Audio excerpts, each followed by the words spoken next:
Yang lalu sudah saya jelaskan bahwa hidup selalu berakhir dengan kematian. Apabila datang kematian menimpa seseorang, datanglah kiamat baginya. Itu yang disebut dengan kiamat kecil.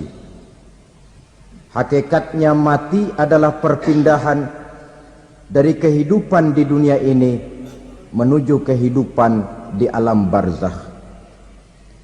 Menunggu kita di alam barzakh sampai datangnya saat kiamat, entah 10 tahun, entah 100 tahun, entah 1000 tahun, hanya Allah saja yang maha tahu. Adapun orang-orang beriman yang melakukan amal kebajikan dalam kehidupan di dunia ini, masa penantian yang lama di alam barzakh buat mereka sebentar saja.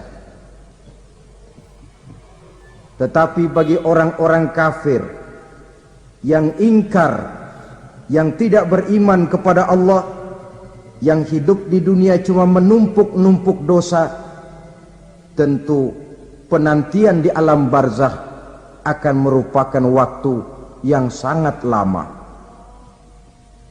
Bukankah dalam kehidupan kita waktu itu memang relatif? Contoh misalnya, bagi pemuda-pemudi yang sedang duduk asyik memadu cinta, waktu 4-5 jam saja rasanya cuma 4-5 menit. Tenggelam oleh keasikan.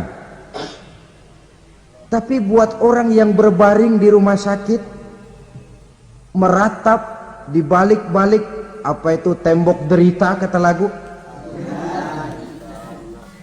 di balik dinding-dinding penjara, sehari bagai seminggu, seminggu rasa sebulan, sebulan boleh jadi rasa setahun.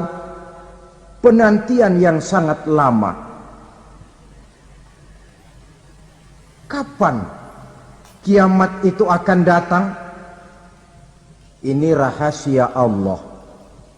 Jangankan kita yang orang awam, baginda Nabi sendiri tidak diberitahu oleh Allah kapan kiamat itu akan terjadi.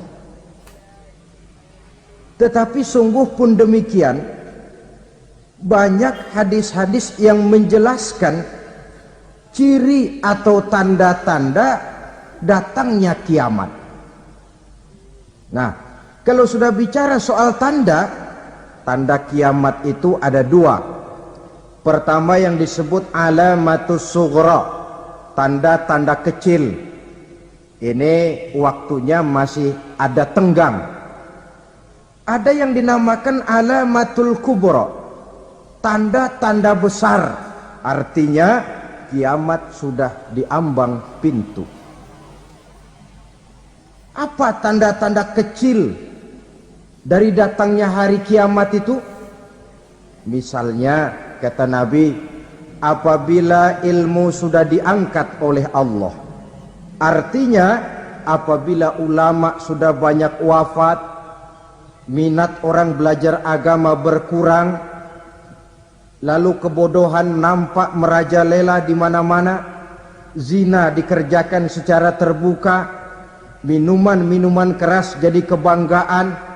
Itu termasuk di antara tanda-tanda kecil terjadinya hari kiamat. Apalagi misalnya iza waladatil ammatu rabbataha, apabila budak sudah melahirkan tuan. Apa maksudnya? Ada yang mentafsirkan apabila anak sudah bisa membudaki orang tuanya. Orang tua yang melahirkan dia, yang membesarkan dia, demi setelah si anak besar jadi orang berpangkat, bertitel, berharta, berkedudukan, jadilah orang tua itu budaknya. Sehingga sering dibilang kalau orang tua kaya, anak jadi raja. Tapi kalau anak yang kaya, orang tua sering jadi budak. Apalagi munculnya fitnah yang bergelombang, timbul perang antara dua bangsa yang besar, waktu berjalan terasa sangat pendek sekali.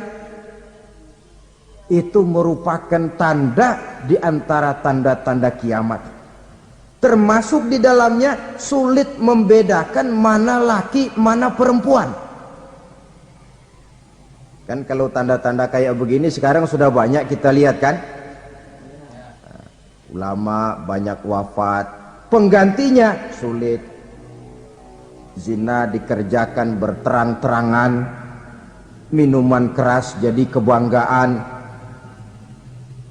Banyak anak membudaki orang tuanya, sulit membedakan mana laki mana perempuan. Kadang-kadang dari belakang kita lihat perempuan bener, begitu kita colek nengok jenggotan.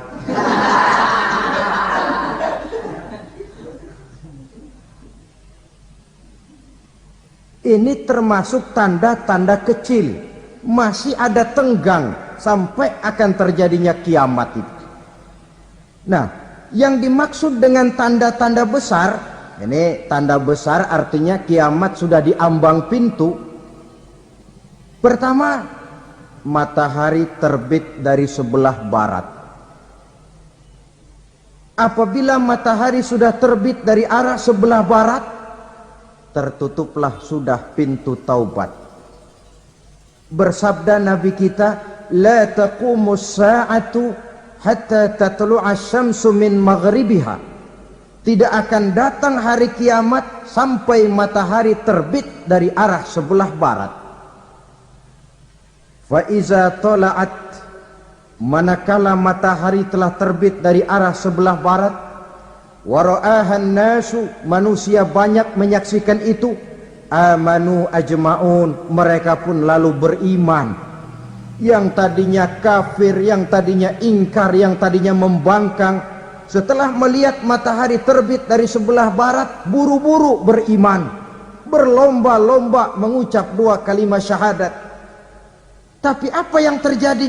Kata Nabi, wadzalika hina la yanfa'u nafsan imanuha lam takun amanat min qabl.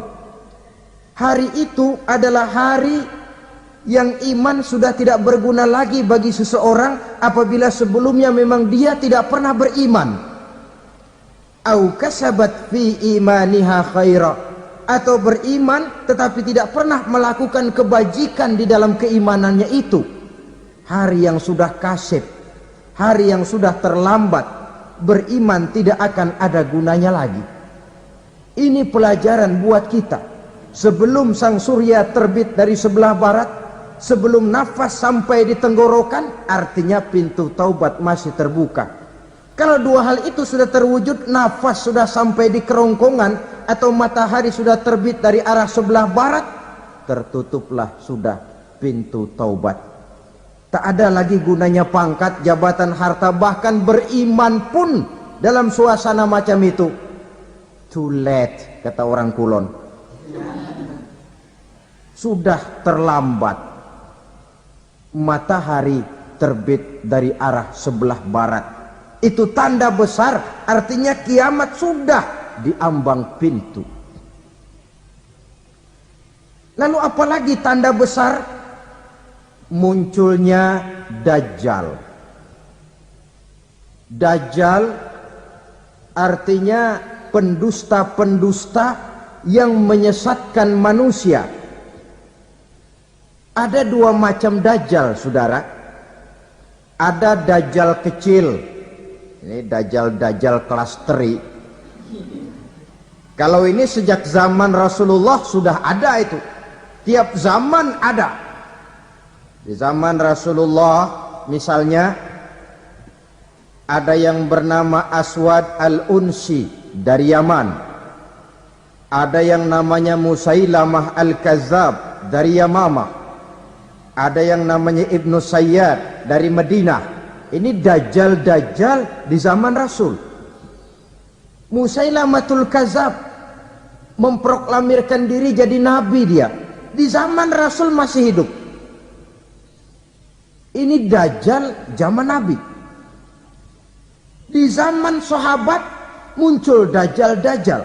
Di zaman kita sekarang ini Dajjal-Dajjal pun gentayangan. Dajjal-Dajjal kelas teri.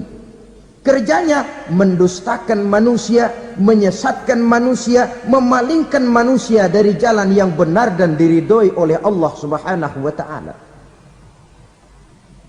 Adapun yang merupakan tanda besar dari datangnya kiamat, dajjal-dajjal kelas kakap, pembohong-pembohong besar yang menyesatkan masyarakat manusia berpaling dari jalan Allah mengikuti jalan mereka. Apa sih ciri dajjal itu? Kata Nabi dalam hadis Bukhari Muslim, innad dajjala, sesungguhnya yang namanya dajjal itu yakhruju, satu saat akan muncul mendekati hari kiamat, wa inna ma'ahu ma'an, si dajjal ini membawa air, wanaran, dan juga membawa api. Dua simbol. Di tangan yang satu dia bawa air, di tangan yang satu dia bawa api. Wa ammal ladzi yarahu an-nasu ma'an fanarun, adapun yang orang banyak lihat air, hakikatnya adalah api. Yang dilihat api, hakikatnya adalah air. Oleh sebab itu, kalau api yang ditawarkan, ambillah air. Kalau air yang ditawarkan, pilihlah api. Maksudnya apa ini? Ini bahasa simbol, saudara-saudara. Dajjal bicaranya seolah-olah untuk kepentingan manusia, menawarkan surga. Surga yang dia tawarkan hakikatnya neraka. Hai manusia, kalau kau mau bahagia, jangan dekat-dekat dengan agama. Sholat itu tidak efektif dan efisien, tidak produktif dari segi ekonomi itu. Menghadiri majelis taklim cuma buang-buang waktu. Tahajud, tasbih, tahlil, baca Quran, apa itu? Pekerjaan mubazir saja. Hidup ini cuma sekali, masa yang cuma sekali, manfaatkan dengan sebaik-baiknya. Mumpung, dibawanya sifat mumpung tetapi dalam pengertian yang sangat negatif. Bicaranya seolah-olah untuk kepentingan manusia, tetapi sebenarnya menjerumuskan manusia. Menawarkan air, tapi sebenarnya api. Menawarkan api, tapi hakikatnya air. Buat apa kamu sholat? Buat apa kamu bayar zakat? Buat apa kamu puasa? Surga yang dicanangkan dajjal, hakikatnya neraka. Neraka yang digambarkan dajjal, pada dasarnya adalah surga. Jadi memutarbalikkan fakta itu kerjaan dajjal. Yang hak jadi batil, yang batil dibilang hak, yang benar jadi salah, yang salah malah jadi benar. Tuntunan disuruh jadi tontonan, tontonan malah menjadi tuntunan. Itu pekerjaan dajjal profesinya. Zamannya Nabi Adam, dajjalnya kan iblis. Betul? Betul. Apa sih rayuan iblis itu? Allah setelah menciptakan Nabi Adam kan bilang, Adam, kau dan istrimu Hawa tinggal di surga ini. Seluruh fasilitas yang ada di surga persilahkan kau nikmati. Satu yang tidak boleh, jangan coba-coba dekati pohon khuldi. Dekat saja jangan, apalagi sampai memetiknya. Datang dajjal yang namanya iblis ini. Adam, kamu tahu nggak kenapa tidak boleh makan buah khuldi? Ya nggak tahu, pokoknya saya dilarang. Bodoh kamu Dam. Khuldun artinya kekal. Kalau kamu makan itu buah, kau akan kekal di surga buat selamanya. Allah tidak kepengen, maka dilarang kamu makan buah khuldi. Kalau kau ingin kekal di surga Adam, makan saja. Saya bicara begini ini untuk kepentingan kamu Adam. Ini kan ciri-ciri dajjal. Bicaranya sih seolah-olah untuk kepentingan Nabi Adam, hakikat sebenarnya menjerumuskan Nabi Adam supaya ingkar dan melanggar larangan dari Allah Subhanahu wa ta'ala. Jadi setelah muncul dajjal, timbul kekacauan-kekacauan di masyarakat. Banyak yang terpengaruh, terpedaya dan terpesona. Termasuk mereka yang memproklamirkan diri jadi nabi. mereka yang memproklamirkan diri jadi rasul di zaman sesudah Rasulullah wafat, itu adalah dajjal-dajjal. Maka saya ingatkan, kalau di zaman kita sekarang ini ada orang ngaku jadi nabi, ada orang ngaku jadi rasul, biar bahasa Arabnya kental, Quran hafal, hadis ribuan hadis hafal, biar pakai serban sampai menyengser ke tanah, bahasa Arabnya fasih, tapi dia mengaku jadi nabi, jadi rasul, kita umat Islam wajib tidak percaya, wajib untuk tidak percaya. Itulah dajjal-dajjal zaman kita sekarang ini. Tidak mustahil mereka datang mempengaruhi orang-orang awam supaya berpaling dari Rasulullah, mengikuti mereka. Nah, di akhir zaman nanti, mendekati hari kiamat, dajjal ini muncul, dajjal kelas kakap, menyesatkan masyarakat manusia untuk berpaling dari Islam, mengikuti seruan mereka. Apalagi di antara datangnya kiamat itu, tanda yang besar itu, turunnya Nabiullah Isa al-Masih, putra Maryam. Menurut berbagai hadis yang sahih, Nabi Isa al-Masih nanti akan turun lagi, tidak membawa risalah yang baru, tapi meluruskan risalah Islam ini yang telah banyak ditinggalkan oleh masyarakat. Bahkan ada hadis menjelaskan beliau akan membunuh Nabi, mematahkan kayu-kayu salib, lalu melaksanakan haji dan umrah mengikuti syariat Nabi Muhammad, bukan membawa agama baru, menjadi semacam mujaddid, reformer, menyelamatkan manusia dari bisikan dajjal. Bahkan ada riwayat yang menjelaskan bahwa Nabi Isa berhasil mengalahkan dajjal, mengembalikan masyarakat manusia kembali kepada ajaran Islam yang datang dari Allah, dibawa oleh Rasulullah sallallahu alaihi wasallam.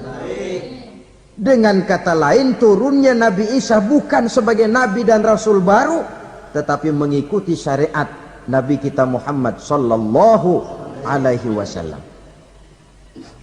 Saudara hadirin, ibu-ibu hadirat yang saya hormati, kemudian apalagi di antara tanda-tanda besar akan datangnya kiamat itu? Keluarnya asap atau awan. Kata Nabi, inna min asrati sa'ah dukhanan yamla'u ma bainal masyriqi wal maghrib. Di antara tanda-tanda kiamat, munculnya awan atau asap yang memenuhi antara langit dan bumi. Ini pun diperkuat dalam surah Ad-Dukhan ayat 10. Fartaqib yauma ta'tis sama bidukhanim mubin fayughshan nas hadza azabun alim. Bagi orang-orang yang beriman, mereka biasa-biasa saja. Tapi bagi orang kufur, datangnya asap dan awan ini merupakan azab yang kelewat pedih. Barangkali sedikit mendekati gambaran tentang azab yang pedih ini, saya ingatkan alam pikiran kita kepada peristiwa yang belum lama terjadi. Pernah dengar berita bocornya reaktor nuklir di Chernobyl, Uni Soviet? Pernah dengar? Nah. Bocornya reaktor nuklir di Chernobyl yang mengakibatkan ratusan bahkan sangat mungkin ribuan nyawa. Cuma satu reaktor. Bagaimana kalau seluruh cadangan nuklir yang dimiliki oleh para negara adik kuasa ini diledakkan? Bahkan yang konon menurut catatan, cadangan nuklir yang dimiliki bersama oleh Amerika dan Rusia sekarang ini sudah sanggup memusnahkan 6 miliar manusia, 1,5 kali lebih banyak dari jumlah manusia yang nongkrong di permukaan bumi ini. Saudara-saudara hadirin yang saya hormati, lalu saat mendekati hari kiamat, apalagi tandanya? Setelah Nabi Isa wafat, pada saat turunnya yang kedua kali, Lalu Allah meniupkan angin sejuk. Semua orang-orang beriman, orang-orang baik wafat. Sehingga penghuni bumi ini cuma tinggal lagi terdiri dari orang-orang kafir. Tidak ada lagi di bumi ini yang bisa mengucapkan Allah. Sehingga dalam hadis qudsi itu ada keterangan, Innallaha azza wa jalla yaqulu li Israfil. Allah pernah pesan kepada malaikat Israfil. Kata Allah, Israfil, Iza sami'ta qailan yaqul Allah Allah fa akhirin nafakh 40 sanatan ikraman liqailiha. Hai Israfil, apabila kau dengar di permukaan bumi masih banyak orang yang mengucapkan Allah Allah, maka tunda sangkakala kiamat itu 40 tahun. Untuk apa? Ikraman liqailiha, menghormati orang yang mengucapkan Allah Allah itu. Wah, jadi karena sekarang masih banyak yang mengucapkan Allah, besar hatilah kita, masih jauh kiamat itu. Tapi jangan lupa, kiamat pribadi, kiamat kecil itu yang gak kita sangka-sangka. Ajal datang mencabut nyawa, itu kiamat pribadi. Dan itu yang pasti kita hadapi. Dan itu yang membuat kita tidak boleh bersikap main-main di dalam kehidupan sekarang ini. Saudara hadirin yang saya hormati, tidak ada lagi orang-orang muslim. Seluruh penduduk dunia ini kafir. Lalu terciptalah struktur sosial yang berlandaskan prinsip hidup semau gue. Bakal terjadilah prinsip di mana yang kaya menyantap yang miskin, yang kuat menindas yang lemah. Hidup sudah bagaikan di rimba belantara. Berlaku hukum rimba. Siapa yang kuat dia yang menang, siapa yang lemah menjadi mangsa. Timbul kekacauan, maksiat merajalela, munkarat menjadi-jadi. Sehingga isi bumi ini penuh dengan segala macam perbuatan dosa. Tidak ada perlunya lagi alam diperpanjang temponya. Datang saat yang sudah dijanjikan oleh Allah Azza wa Jalla, maka terjadilah yang disebut kiamat kubra, kiamat besar, kiamat ancur-ancuran. Bagaimana kejadian ini dimulai? Dalam surah Az-Zumar ayat 68, Allah Subhanahu wa taala berfirman, "Wa nufikha fis-suri fasa'iqa man fis samawati wa man fil ardi illa man sya'allahu." Maka manakala ditiuplah sangkakala, terkejutlah seluruh yang ada di langit dan seluruh yang ada di bumi. Bila saat kiamat datang, Allah perintah malaikat Israfil, Israfil, tiup sangkakalamu. Ditiuplah sangkakala oleh malaikat Israfil. Yang akibat daripada tiupan itu, seluruh yang ada di langit, seluruh yang ada di permukaan bumi terkejut. Yang ada di langit siapa? Malaikat kan.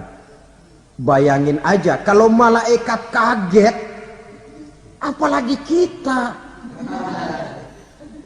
Terkejut seluruh makhluk yang ada di bumi, yang ada di langit mendengar suara sangkakala itu. Bunyinya tidak sanggup kita bayangkan dahsyatnya. Ledakan nuklir, ledakan neutron, belum apa-apa ketimbang bunyi sangkakala malaikat Israfil ini. Nah, lalu mendengar bunyi sangkakala ini, gemparlah makhluk, kacaulah alam. Bumi gempa, planet-planet bertabrakan, gunung meletus, air laut tumpah ke darat, angin topan bertiup, halilintar menyambar. Lalu semua yang bernama hidup mati total. Mati bareng tanpa persiapan. La haula wala quwata illa billah. Saya kadang-kadang dalam tafakur bermohon, ya Allah, mudah-mudahan saya enggak nemuin kiamat beneran. Ngeri.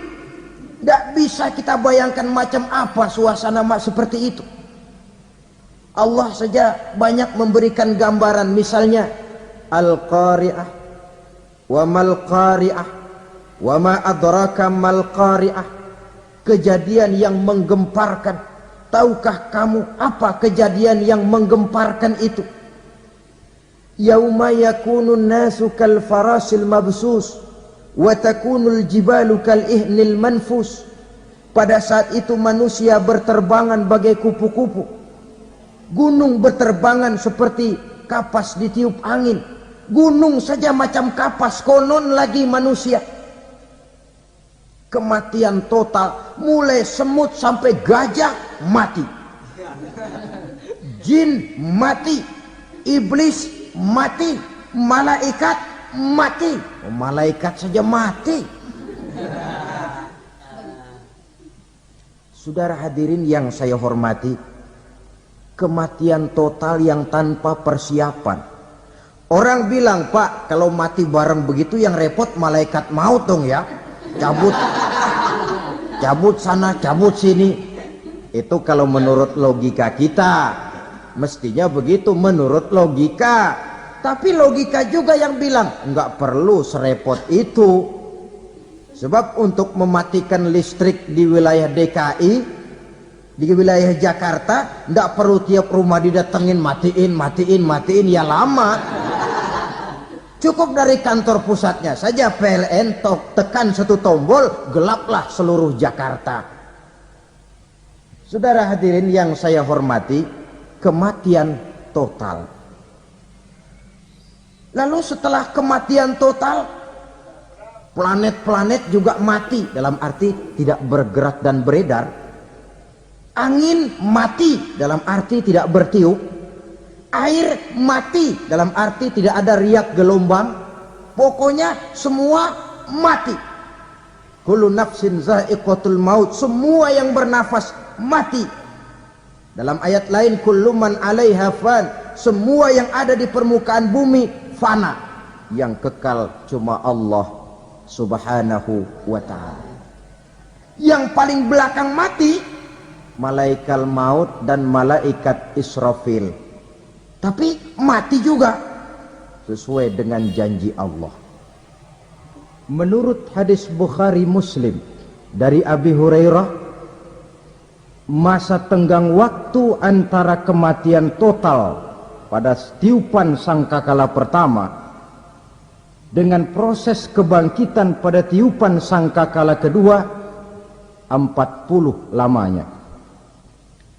Tidak dijelaskan oleh Abi Hurairah 40 jam, apa 40 hari, apa 40 tahun. Hadis-hadis cuma menyebutkan 40 saja. Sunyi alam, yang tinggal cuma Allah saja lagi. Ketika itu Allah berseru-seru, katanya, limanil mulkul yauma. Siapa para penguasa hari ini? Mana itu raja-raja dan penguasa yang dulu mengaku jadi Tuhan? Fir'aun. Mana Fir'aun sekarang? Yang dulu jadi raja, merasa berhasil, sombong, lalu tidak mau turun-turun dari kekuasaannya, sampai kepada puncak kekurang ajarannya mengangkat diri jadi Tuhan. Mana itu Fir'aun? Namrus. Mana sekarang Namrus? La ilaha illa ana. Ternyata tidak ada Tuhan lain selain daripada aku, kata Allah. Proses kemudian, saudara-saudara, turunlah hujan dari langit. 40 lamanya hujan itu. Tidak jelas juga 40 jam atau 40 hari. Setelah air turun membasahi, datanglah tiupan sangkakala yang kedua. semua yang bernama mati bangkit dari kuburnya masing-masing. Ini yang disebut yaumul ba'tsi, hari kebangkitan. Allahu Akbar. Pada saat kita bangkit dari kubur kita masing-masing, kumpul di padang mahsyar namanya. Bayangin aja, saya sendiri nggak sanggup bayangin. Manusia sejak zaman Adam sampai zaman kiamat kumpul bareng di tempat sama. Berapa banyaknya itu?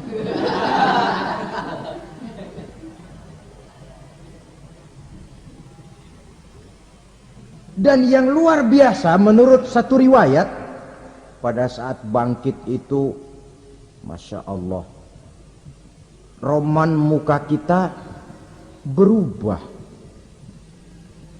disesuaikan dengan amalan kita waktu di dunia ini.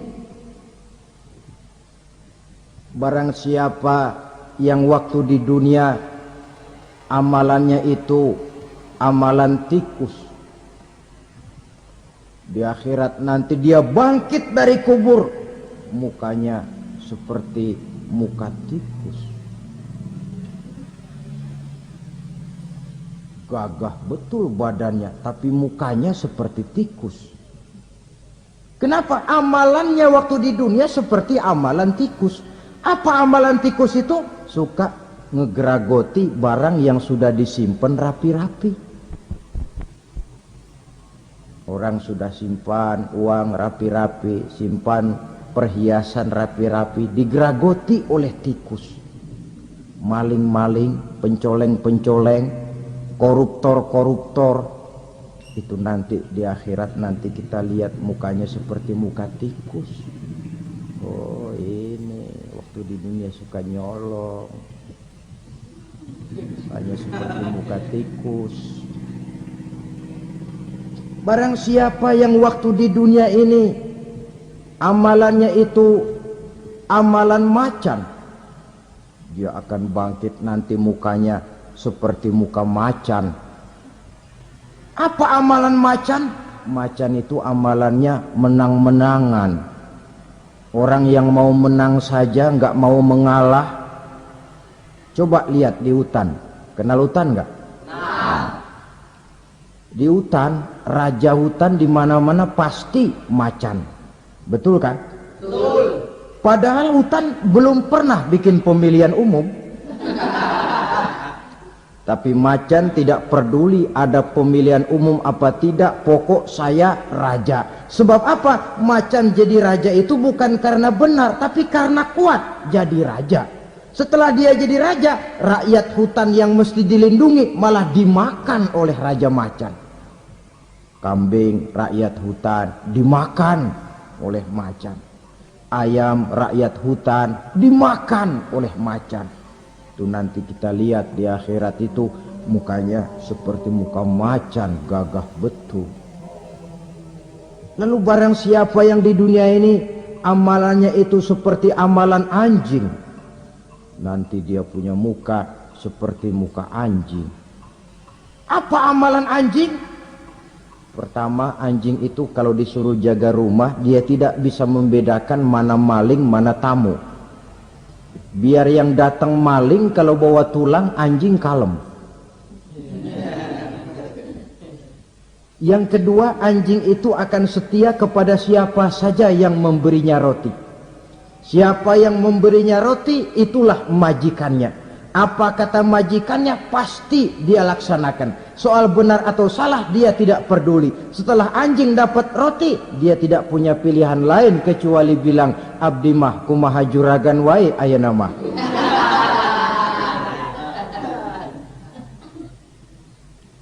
Saudara hadirin yang saya hormati, berkumpul di padang mahsyar, tiap orang sibuk dengan persoalannya masing-masing. Matahari waktu itu didekatkan oleh Allah, panas luar biasa. Ada yang saking panasnya itu mencucurkan peluh keringat sampai sebatas mata kakinya, ada yang keringatnya sampai sedengkulnya, ada yang keringatnya sampai sepusatnya, ada yang keringatnya mengalir sampai sebahunya, ada yang kelelap oleh keringatnya sendiri, sementara orang di sampingnya nggak apa-apa. Bergantung lagi amalan dia waktu di dunia ini.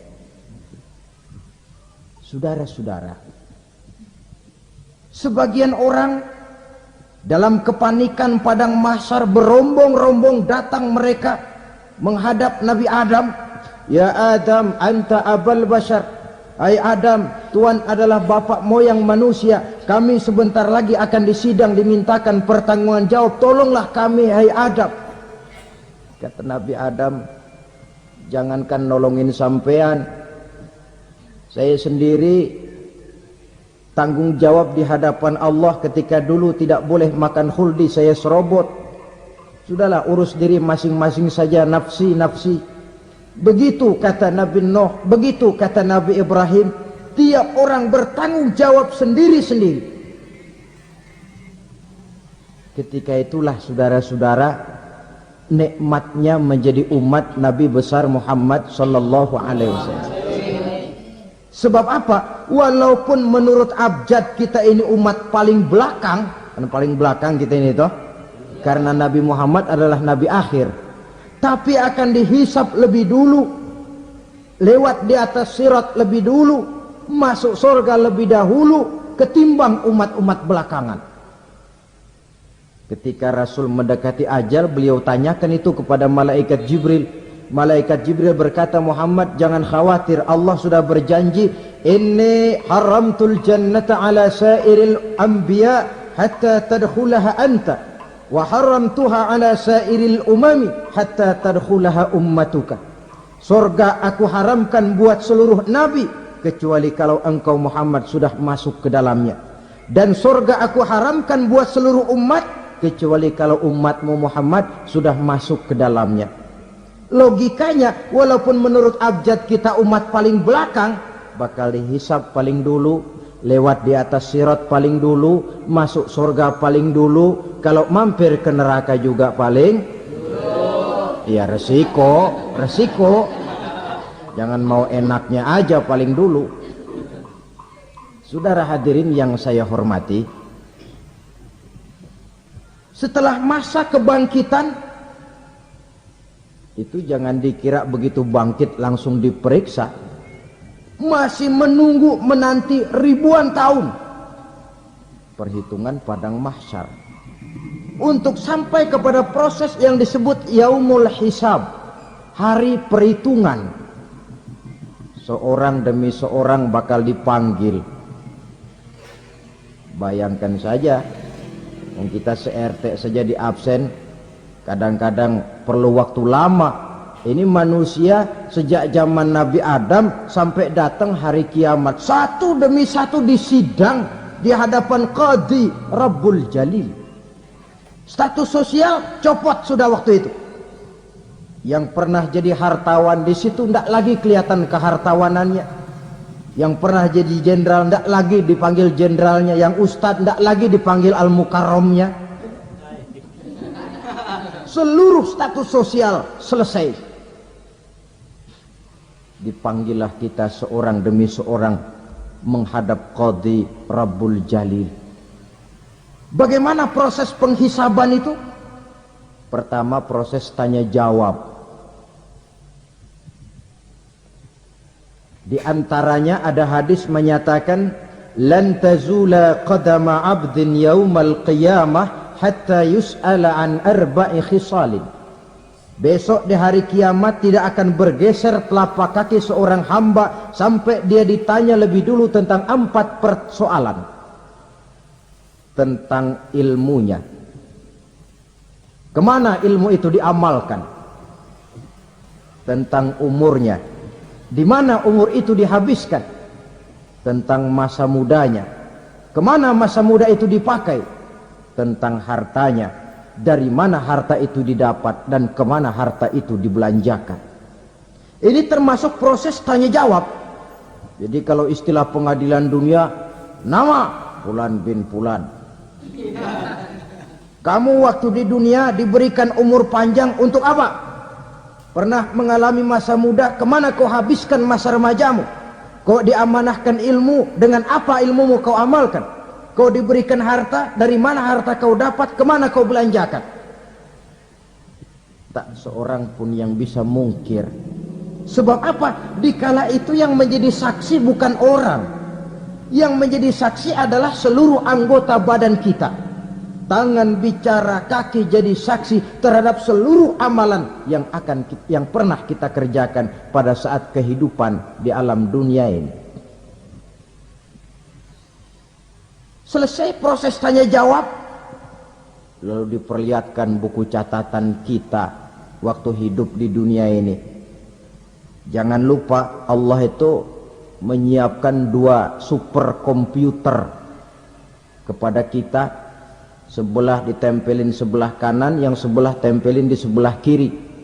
Komputer itu namanya Raqib dan Atid.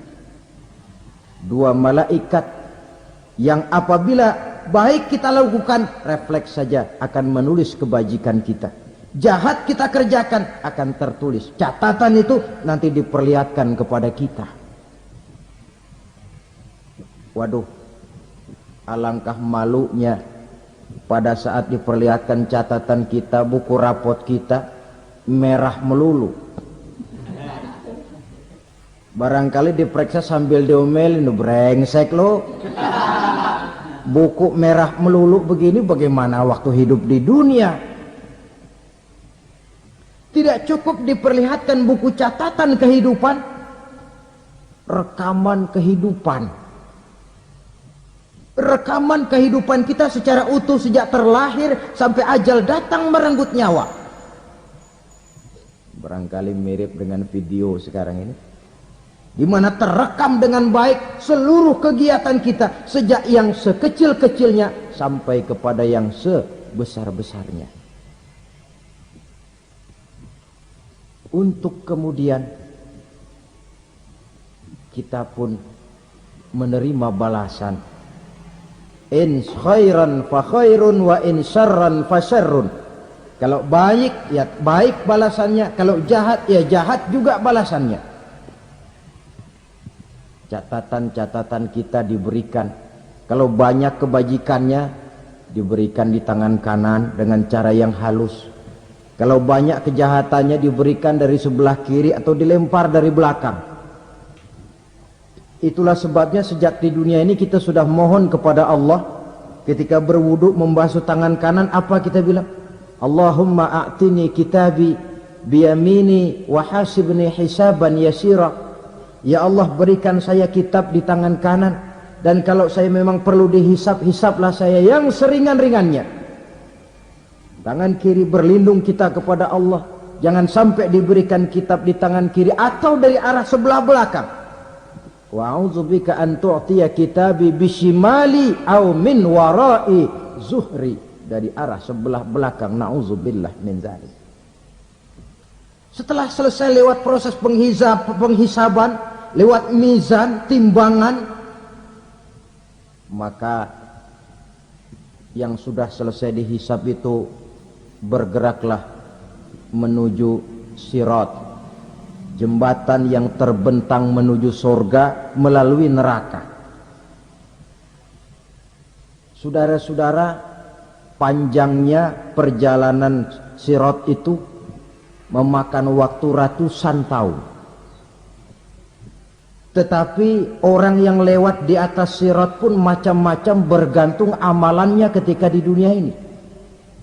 Ada yang lewat di atas sirat itu kal barqil khatib, seperti kilat yang menyambar, lep, sudah sampai dia di surga. Cepat bukan main. Ada yang lewat di atas sirat itu seperti orang lari-lari. Ada yang lewat di atas sirat itu seperti orang jalan biasa. Ada yang sambil merangkak, ada yang sambil ngesor, ada yang sambil gelayutan, ada yang selamat sampai ke ujung ke surga, ada yang tergelincir jatuh masuk ke dalam neraka, bergantung amalannya dalam kehidupan di dunia sekarang ini. Tiap kita akan melewati yang namanya sirat ini. Saudara-saudara kaum muslimin yang saya hormati, dengan demikian mereka yang selamat melalui sirat sampai ke terminal akhir surga, mereka yang ketika dihisab ternyata banyak kejahatannya daripada kebaikannya, mereka singgah di dalam neraka. Nah, adapun orang-orang yang beriman menurut ayat Quran dan hadis Nabi itu nanti ada bermacam-macam. Ada orang beriman itu yang dimasukkan surga. Ada orang beriman itu yang dimasukkan ke dalam surga. Ada orang beriman itu yang disebut penduduk surga. Kenapa lain-lain, Pak? Karena waktu di dunia amalannya juga lain-lain. Ada orang beriman yang masuk surga. Ini paling murah tiketnya. Mau masuk surga? Kata Nabi begini, ma min abdin qala la ilaha illallah thumma mata ala dhalik illa dakhalal jannah. Kalau seorang hamba sudah mengucap dua kalimat syahadat, dia yakin dengan kebenaran kalimat itu sampai matinya, orang itu akan masuk surga. Abi Dzar yang waktu itu diajak bicara heran, ya Rasul kok gampang betul? Iya, walaupun orang itu mencuri, iya, walaupun orang itu berzina, iya, biar dia mencuri, biar dia berzina, kalau dia sudah mengucap dua kalimat syahadat, dia yakin dengan kebenaran kalimat itu sampai matinya, itu orang akan masuk surga.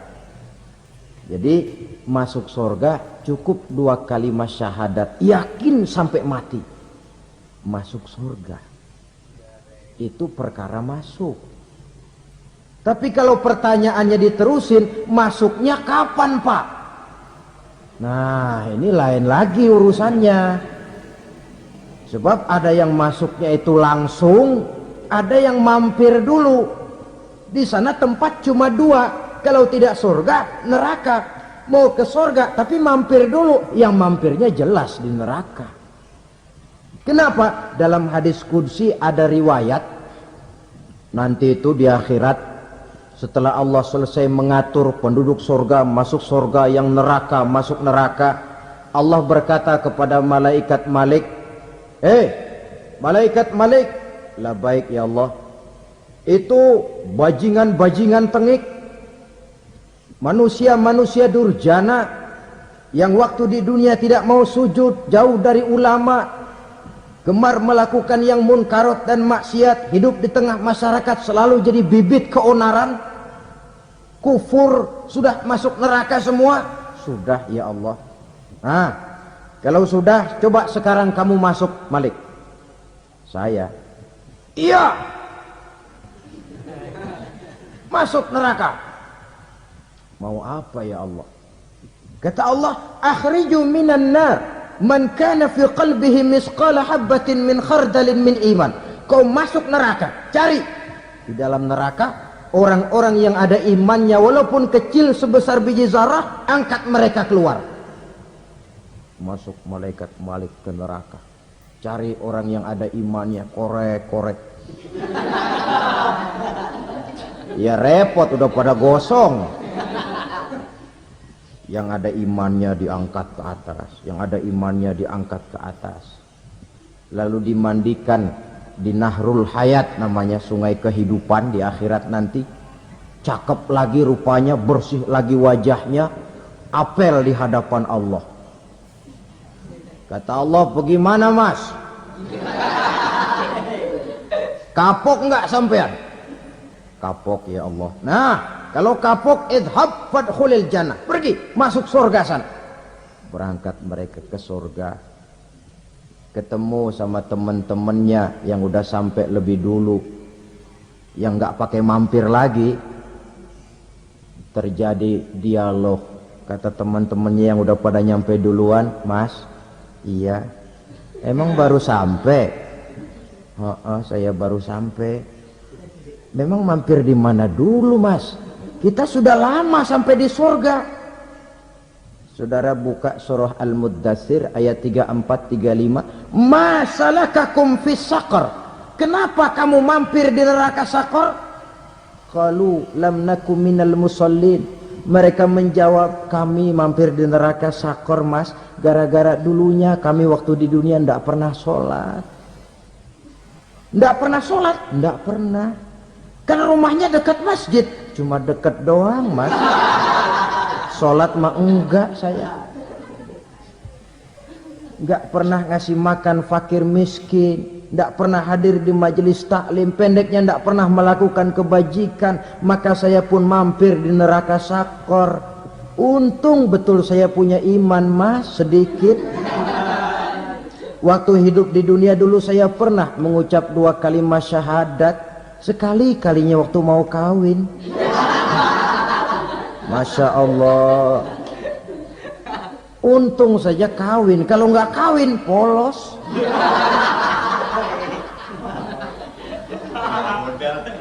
Itu juga pengulu sudah setengah mati ngajarin. Asyhadu alla, asyaduaan, asyaduaan.